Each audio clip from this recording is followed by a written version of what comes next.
7:08 now, WCRF, Mornings with Brian. Hard to believe, but the election's coming up in just over a month. And a couple of quick reminders for you about us. Certainly, we love you and care about you. But on top of that, we don't tell you how to vote. It's not what we're here for. We are passionately nonpartisan. We're all about Jesus. And we can inform you, though. And a lot of you are interested in that, and you want us to inform folks. So we're going to do that as we approach the election. There's certainly things for followers of Christ to consider. And joining us now to help in that effort is Dr. David Beer of Malone University, where he serves as chair of the Department of History, Philosophy, and Social Sciences. He's also an associate professor of political science and director of the Center for Christian Faith and Culture. Welcome, Dr. David Beer. Thanks for having me. You have a long business card, too, by the way. I apologize for that. There's a lot of things to do. Nothing to be sorry about. Okay, it's my understanding, as I was looking at some of my materials for our conversation today, that you share a commitment and passion for nonpartisanship. Why is that important to you? I mean, I think there's so many things that the gospel tells us to do in this world, and I think if we limit ourselves to one, political party, I think in some ways we're closing off the ways that Christ can be transforming the world. So, yeah, we are passionate about being nonpartisan, where Christians can be free to disagree on issues, but we do think we should engage in the world according to gospel and biblical dictates. Yeah, I've tried to explain that to folks before, but it's like, in my mind, I really don't pay all that much attention to what's this or that. I'm just worried about Jesus. Mm-hmm. Yeah, I mean, I think there are real-world implications of the gospel, and so we work on those things. But we do always want to make sure that while we're trying to influence politics with our faith, there is the possibility that our politics could, influence our faith in the reverse direction, and we might actually be having a little bit more commitment to our political positions than we are to Jesus. So we have to keep that as a balance at all times. Totally agree. Yes. Okay, so. Back in August, we had a special election here in Ohio, and there was an issue 1 that got a lot of attention. Coming up in November, there's another issue 1. They're not the same. What's the difference? They're not the same, but they are related, right? So the first special election, issue 1, was sort of a proxy fight about this upcoming question on abortion, which is the issue 1 in this election, as to whether or not we would have a higher threshold for the vote. That failed, and they aren't the same thing, and you could have voted either way on that for a lot of different reasons. But now the sides have sort of flipped, and issue 1 is now a question of, will we enshrine a right to abortion in the Ohio Constitution or not? A yes vote would support abortion, a no vote would move against that, and have the state legislature keep its normal processes of laws and things like that. So in some ways the sides have sort of switched, but the issue 1 at this time is about whether we will recognize a constitutional right for abortion, which is what happened after Roe v. Wade was reversed with the Dobbs decision. The issue went back to the states, and states are handling it in their own ways and in their own time. Yeah, this is where I think a lot of folks had a misunderstanding about Roe v. Wade, that overturning it would somehow make abortion illegal. But no, when the Supreme Court makes overturns a decision, for example, with Roe v. Wade, what does that mean in a practical sense?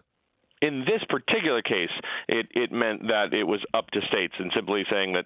7:21 WCRF Mornings with Brian. Don't forget, our friend Rob Fenn from the Social Security Administration is going to answer your Social Security questions from 8 to 9.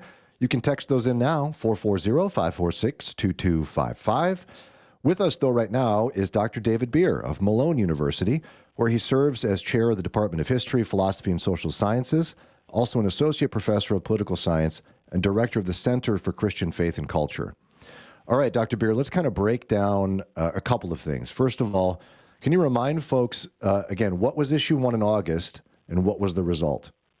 Issue 1 in August was a question of whether we would change the percentage required to amend our Constitution in the popular vote to 60%, and that failed by about 43% to 57%, and it was sort of seen as a proxy for this upcoming question of Issue 1 in this election dealing with abortion, where the question is, will we, in fact, recognize a right to abortion in the state of Ohio or not?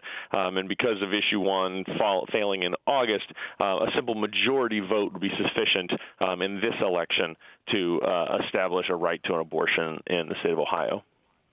So is it fair to say then, for something to pass as a constitutional amendment in Ohio, now it's like, what is it, 50% plus one, so like 50.01% of the vote or something like that? It is a majority vote in this case, and because there's only two positions, a majority will be whichever side has the most votes in this case. Okay, so that being said, what is Issue 1 saying and asking voters to decide in November? It's asking whether or not we will recognize a right for abortion for people to make their own reproductive decisions, and it says that abortion will be allowable up to the point of viability for the fetus, unless there is an exemption for the health and safety of the mother. But it allows for viability to be determined on a case-by-case basis by doctors, and there's really nothing, it's the advantage is sort of all to the side of someone declaring that this isn't a viable fetus and making the decision that way, as opposed to trying to have medical interventions to save the life of the mother and the life of the baby. It's still, even up to the point of natural delivery, allows for an abortion to proceed if there's a threat to the health and safety of the mother, which health and safety is also undefined in these terms. That could be something as loosely understood as maybe, say, emotional distress as a possibility, as a threat to the health of the mother. So there's a few things that are very undefined in this that should probably give us some pause and at least consideration and conversation about these issues, no matter what side we're on about this decision. What does current polling data say about how the vote would go if it was today? So it's limited polling data, and polls are always, particularly these last few years when people have moved away from landline telephones and things like that. It's a little more complicated, but at this point, the polls are showing that there's more support for enshrining a right to abortion than opposed to it. And if we look at the polling data that we saw on the special election in August as well, that seemed to be the case there as well. So it seems that maybe we should trust even the limited polling data. That at present, there's more support for us recognizing abortion than for saying no. We want to keep with the abortion restrictions that have been enacted by our present and past legislature. Now, our friend Daria has been watching text messages. Daria, you said there's a question that came in. Yeah, we've heard from a couple people they're concerned that Issue 1 also has something to do with parental rights and not just abortion. Yeah, so it's saying it as that it's each person just has this right. There's once again no consideration or conversation, anything about would there be parental notifications or anything like this? What happens if a minor is making a decision completely outside the scope of their family or things like that? And there's certainly conversations about, if we start talking about parental rights, how this would establish a precedent for maybe kind of other issues with children making decisions about their bodies, maybe their gender identity, things like that in the future. So it's not necessarily directly connected, but I think the issue of parental rights really being neglected in this conversation is certainly a weakness we should consider. So in this case, it's the absence of any language about parental rights that is causing the concern for some. Is that fair to say? Yes, that is. It's just saying that the state shall not interfere with these things, leaving it up completely to the right of the individual, and we're not having any conversation about whether that right, that individual is for an illegal adult or for a minor. Okay, fair enough. And now it's my understanding that Malone University has a special event coming up on October 12th at 7 p.m. related to the pro-life movement in some way. What's that about? Yeah, so certainly, if those who want to continue this conversation, we're going to have we hope, a wonderful event on the political tragedy of the pro-life movement on October 12th at 7 p.m. Have a speaker, Daniel K. Williams, a friend of mine, who's written a wonderful book called "The Defenders of the Unborn: The Pro-Life Movement Before Roe v. Wade," and he's going to really kind of talk about these issues and some of the things that we take for granted about the pro-life movement, and things we shouldn't, and perhaps also a little bit kind of a conversation about the way forward.